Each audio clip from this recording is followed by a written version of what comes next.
Assalamualaikum teman-teman.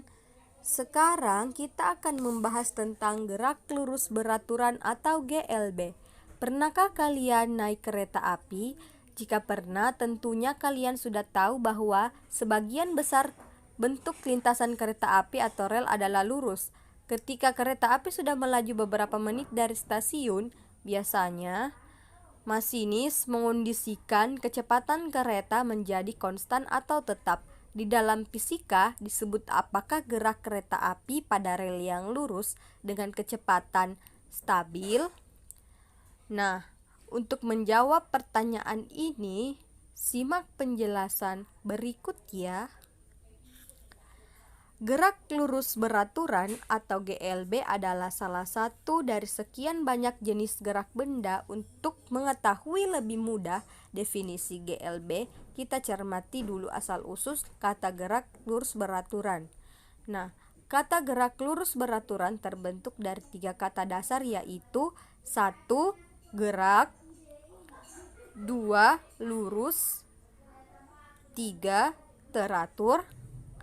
Nah, gerak artinya perubahan posisi atau kedudukan, sedangkan lurus yaitu menyatakan bentuk lintasan yang lurus. Yang teratur menyatakan besar kecepatan konstan. Jadi dapat disimpulkan bahwa GLB adalah gerak suatu benda yang lintasannya berupa garis lurus dengan kecepatan yang tetap atau konstan pada selang waktu tertentu. Yang dimaksud dengan kecepatan tetap adalah benda menempuh jarak yang sama untuk selang waktu tertentu. Misalkan sebuah mobil bergerak dengan kecepatan tetap 60 km per jam, artinya tiap 1 jam mobil menempuh jarak 60 km. Tiap setengah jam mobil menempuh jarak 30 km atau tiap 1 menit mobil menempuh jarak 1 km. Namun pada kenyataannya, benda yang melakukan gerak lurus beraturan sangat sulit ditemukan karena pada umumnya benda yang bergerak akan mengalami percepatan dan perlambatan sehingga kecepatan benda menjadi tidak konstan. Benda hanya melakukan gerak lurus beraturan untuk beberapa waktu tertentu. Contohnya adalah sebuah kereta api yang bergerak pada lintasan sel yang lurus dan mobil yang bergerak di jalan tol bebas hambatan. Nah, ciri-ciri gerak lurus beraturan. Suatu benda dikatakan melakukan gerak lurus beraturan atau GLB apabila memenuhi ciri atau karakteristik sebagai berikut. 1. Lintasannya berbentuk garis lurus. 2. Kecepatan benda tetap P sama dengan konstan. 3. Percepatan benda 0 atau A sama dengan 0.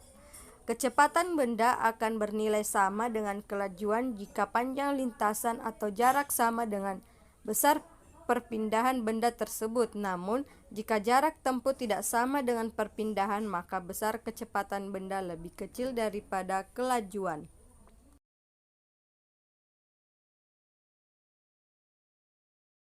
Rumus gerak lurus beraturan atau GLB.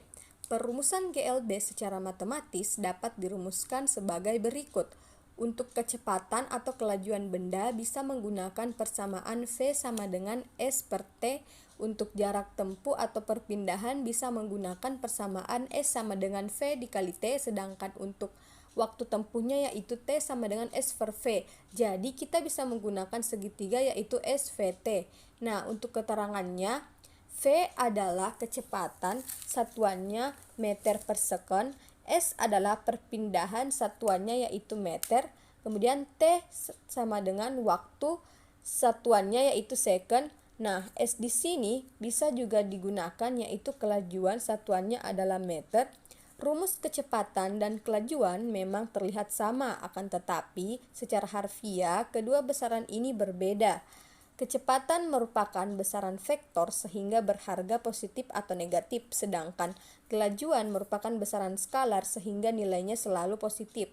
Jika benda selama selang waktu tertentu telah menempuh jarak sejauh S0, maka jarak akhir atau S benda tersebut dirumuskan sebagai berikut. S sama dengan S0 ditambah V dikali T. Untuk keterangannya, S adalah jarak satuannya yaitu meter. Kemudian V adalah kelajuan satuannya yaitu meter per second. Kemudian S0 adalah jarak awal satuannya yaitu meter. Kemudian ST sama dengan jarak akhir satuannya yaitu meter. Dan T adalah waktu satuannya yaitu second.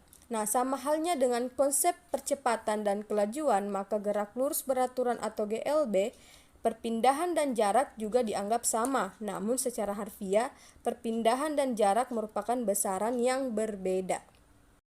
Contoh soal 1. Sebuah mobil bergerak lurus beraturan menempuh jarak 200 meter selama 50 detik. Berapakah kecepatan mobil tersebut? Jadi, di sini kita jawab. Yang pertama adalah diketahui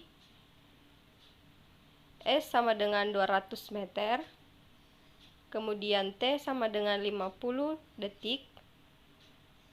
Yang ditanyakan adalah kecepatan mobil tersebut. Nah, penyelesaian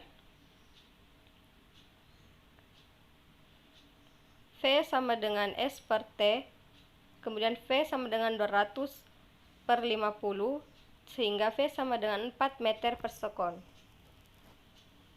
Adapun contoh soal kedua,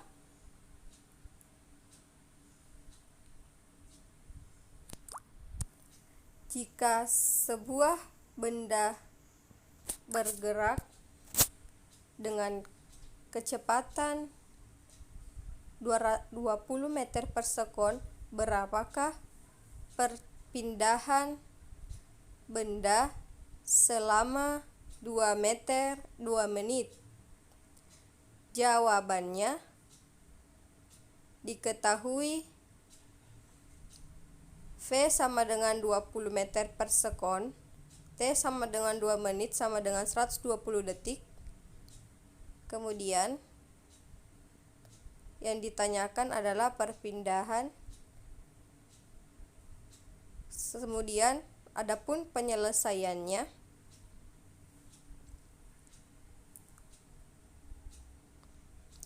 S sama dengan V dikali T, S sama dengan 20 dikali 120, kemudian S sama dengan 2400 meter. Sekian dari penjelasan contoh soal ini.